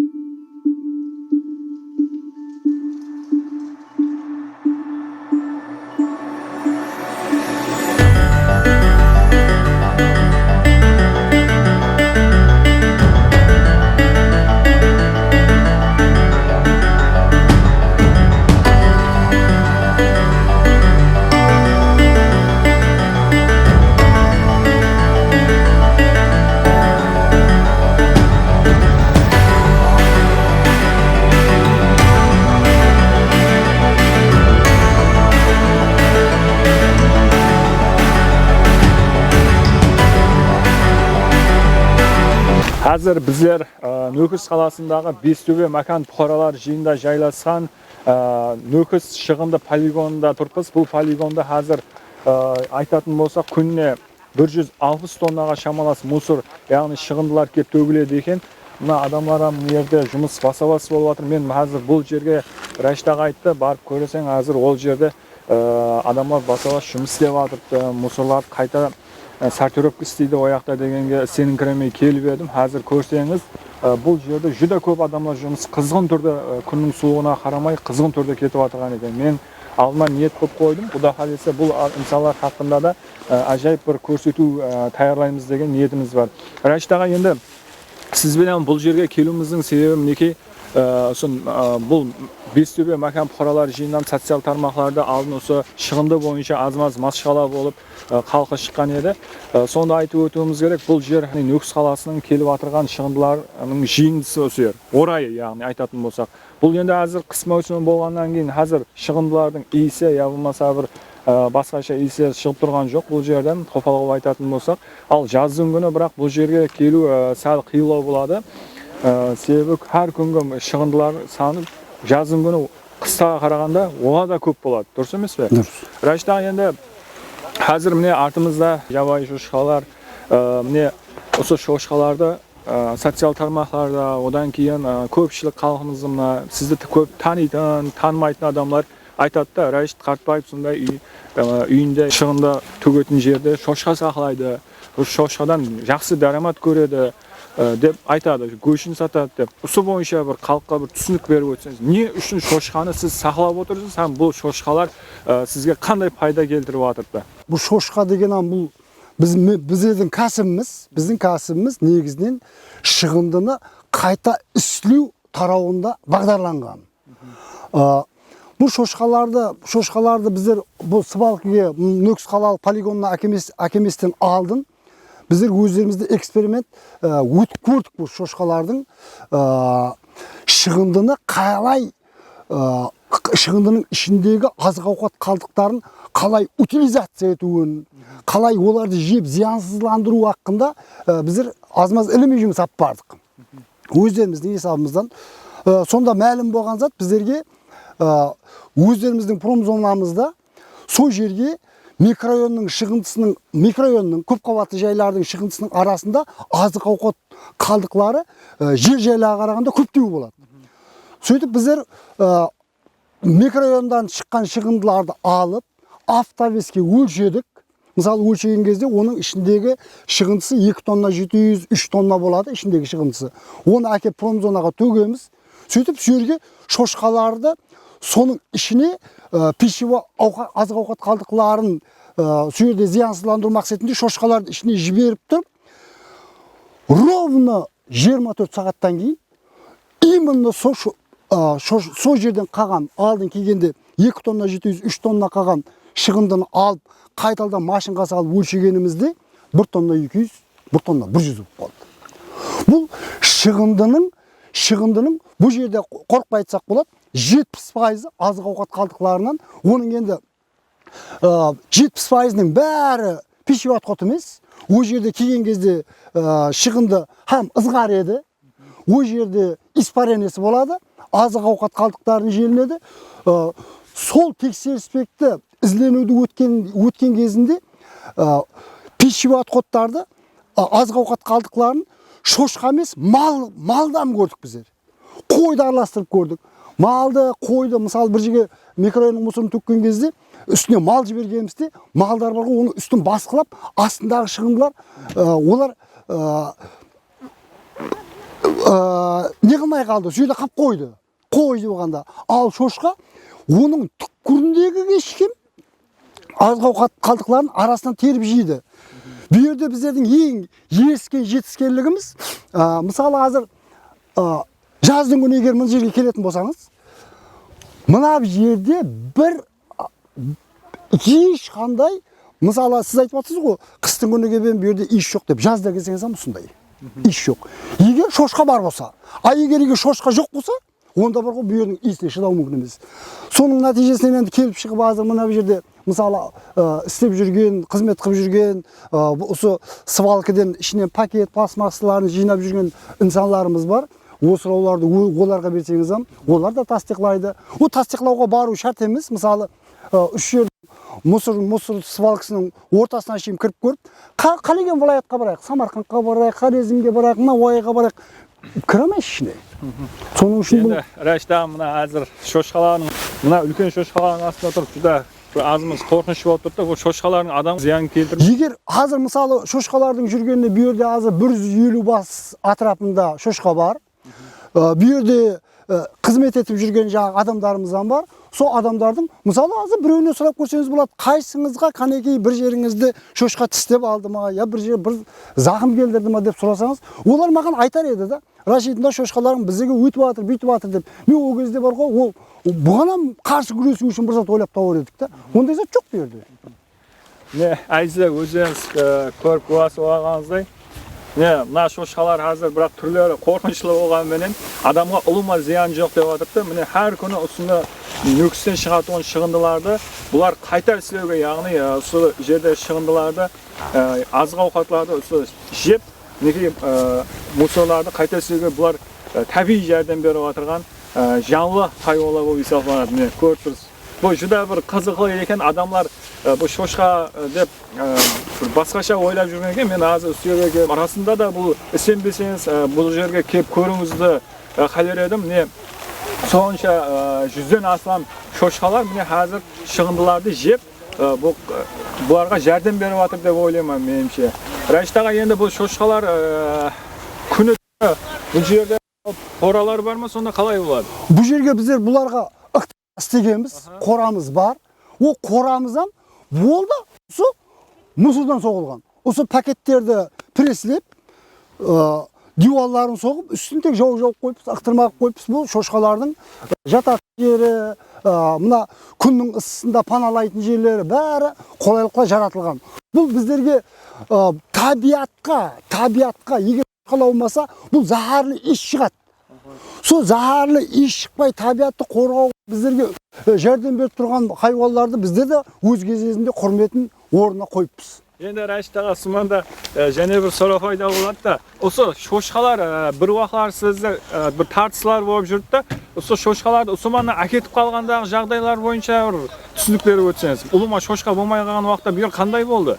Бір шошқа болмай қалды, бұдан бір 7-8 ай давамында біздерге айрым нелерге байланысты бұл жерден шошқаларымызды алып шығуымызға тура келіп қалды бір уақыттары. Сол кезде как жаз маусымына тақалды. Сол кезде осы жердегі қызметшілер, мысалы азыр көрсеңіз 40-тан артық адам болатын болса, солардың саны 10-ға шейін пәсейді.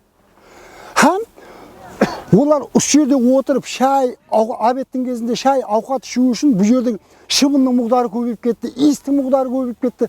Шыбынның мұғдарының көбейгеннің нәтижесінен адамдарымыз шай пәйін, ана бір жердегі Бройлер поселкесінің бер жағындағы құрылыс несінің қасына барып, сол жаққа барып обедтеніп қайтатын еді. Бұл иісі сасып кетті қатты, бұл сондай аяныш жағдай болды бірақ. Міне әйіздер, өзіңіз көріп қуасы болғаныңыздай, бұл менімше қаладағы адамлар бұл жерде қандай уақиялар болып отырған менімше қызығып, я болмаса ойлап та көрмеген шығар. Мінекей азыр техникалардан кеп суманға шығындыларды, қалаң шығындыларын кеп төгіп отырыпты. Бұл жақта болса бір пада, яғни 150-ден астам шошқалар адамлармен қосылып біргелікте осы шығындыларды азайтуға қызмет көрсетіп жатыр. Рашид аға, енді сіз осы жерге әкеліп көрсеткен үшін сізге де рахмет айтамыз. Сау болың, саламат болың.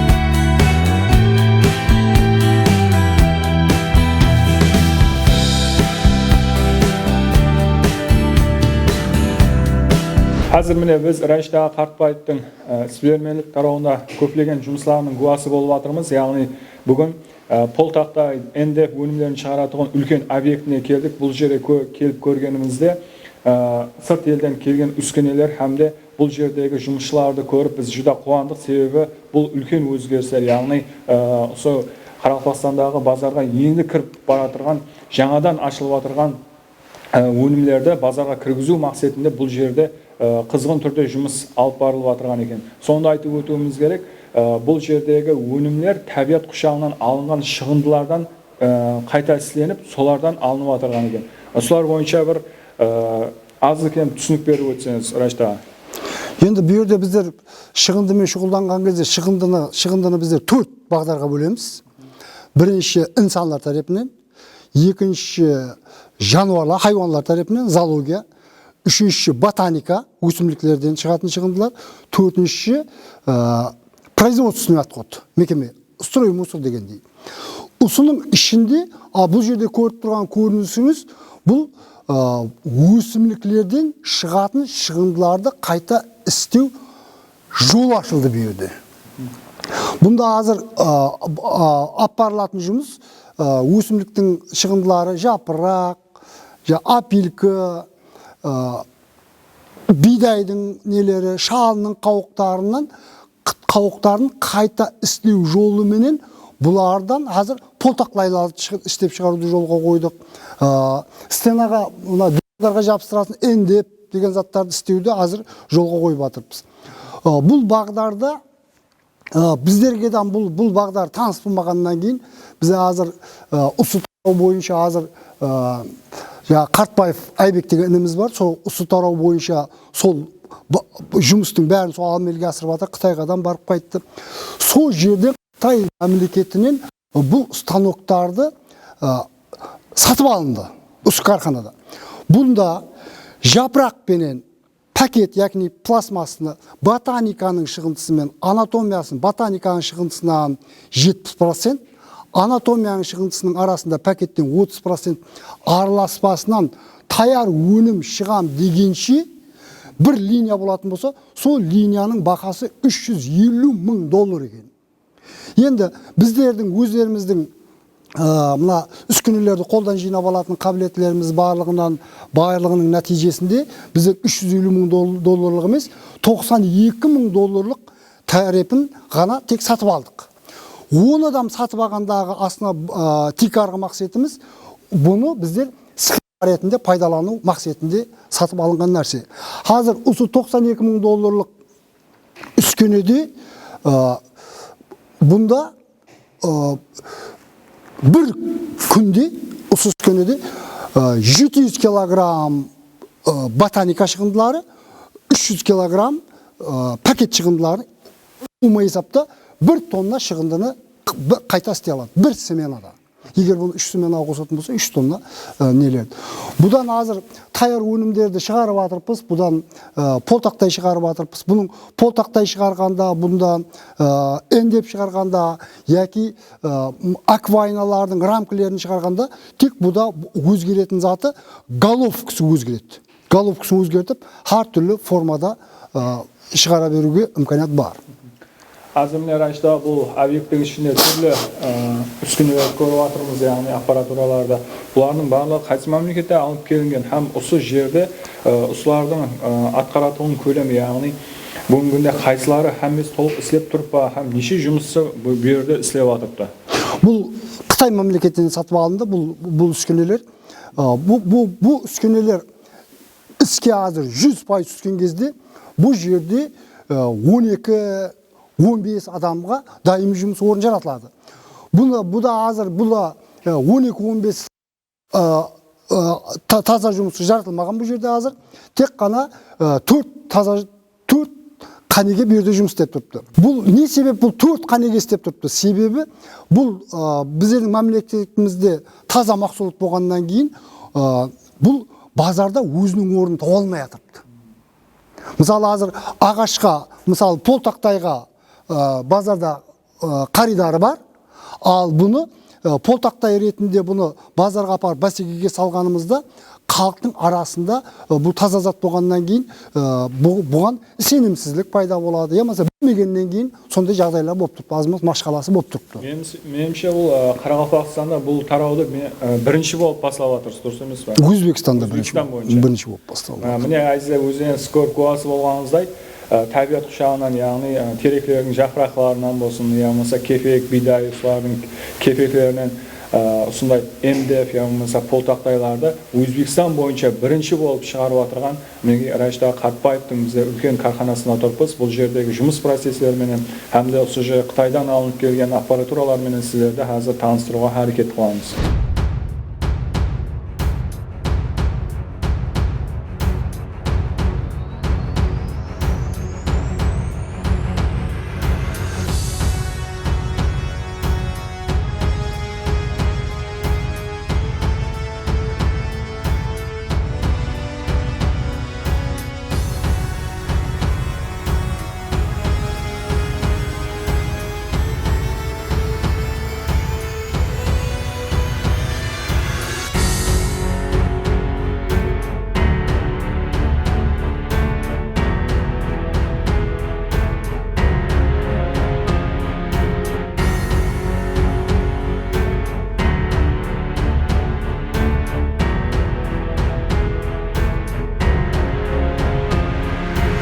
Раштаға міне істеп шығару объектіңізге келдік. Бұл жерде көріп көз қуанатын жұмыстар болып отырған екен, яғни көптеген жұмыстар әмелге асырылып отырған екен.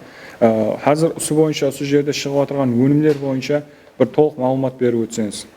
Енді бұл үскенеміздің несі атқаратын вазипасы азыр бұл үскененің егер мысалы бір бұдан бұл үскенеден полтақтай шығаратын бағдарға түсетін болсақ, станокта үргіліп күлетін болсақ, қолайлық қылатын болсақ, тек бұл үскененің бас бетіндегі біздер енді бейдеп сөйлейміз, головка деп айтамыз, головканы өзгертсек, тап мына полтақтай шығып бастайды, мына форма шығып бастайды. А егер оны, ол головканы алып тастап, орнына басқа головканы қоятын болсақ, мысалы, мына эндеп шығып бастайды, мына головканы қойсақ. Енді берге головканы өзгерте беруге болады, бұған мысалы аквайнаның шығаратын, мына рамкілерін шығаратын головка қойсадан бола береді. Әр түрлі головкілердің түрі көп. Сол Қазір Біздердің азыр кеп жеткен жеріміз тек Полтақтай менен МДФ-ке шейін келіп жеттік. Бірақ енді келешекте ережелер көп. Бұл станоктарға қарап және көп бұған қарап станоктар жинап аламыз деген ниеттер бар. Одан кейін бұлардан түрлерін көбейту керек деген ойлар бар. Сол бойынша азыр қатты ізденулер болып жатыр. Енді бір азымыз түсінік беріп өтетін болсақ, міне қолымыздағы осы Полтақтай мысалы осы жерден шығарған өнімді бұл күнделікті тұрмыста қолданылып жүрген, яғни құрылыста пайдаланып жүрген тақтайдан айырмашылығы неде? Һәм сапасы дәрежесі жағынан одан айырмашылығы қандай? Осы бойынша түсінік беріп өтсеңіз. Енді бұл hakkında беретін бір түсінігім, мысалы бұл террасная доска дейді, террасная доска. Бұл Өзбекстанның территориясында шеттен алып келініп сатылып жатырған жер бар. Бұның 1 метр квадраты $300 шеттен алып келініп жатырған. Ал біздердікінің мына шығарып жатырғанның бағасы бұл кәдімгі базардағы Полтақтайдың нарқыменен тепе-тең болып тұр бұның. Ал бұның қолайлылығы, мысалы ана Полтақтайға қарағанда қолайлылығы, бұған краска пайдаланбайды, бұған термит түспейді. Бұл мысалы ағаштар қаққаннан кейін ойнайды ғой орнында. Бұда ондай қасиет жоқ. Бұның қолайлығы енді өздеріміздің шығарып жатырған мақсулатты мақтағандағы емес, ең біздерге қолайлығы шығыға бастысы бұл шығындыдан істеп тұр. Ең бастысы біздерге сол. Ал бәсекеге түсетін болса, кәдімгі ағаш тақтайлардан қалыспайды. Қазір енді осы екі өніміңіз бойынша талап қалай болып жатыр? Базар несінде айтатын болсақ, көзқарасты айтатын болсақ. Енді базар көзқарасты айтатын болсақ, енді азыр бұл біздердің базарымызға бұл тазадан кірген мақсулат. Енді басталып жатқан мақсулат, сол тазадан кірген мақсулаттың қалеген базарға кіруі қиын болады. Бұл сол қиыншылықты басынан кешіріп жатырды. Бұны тек атрапымыздағы адамдар, осы жерде істейтіндер арасында солардың ағайындары жай салып жатырған қазіргі бұның қаридары солар болып тұрды.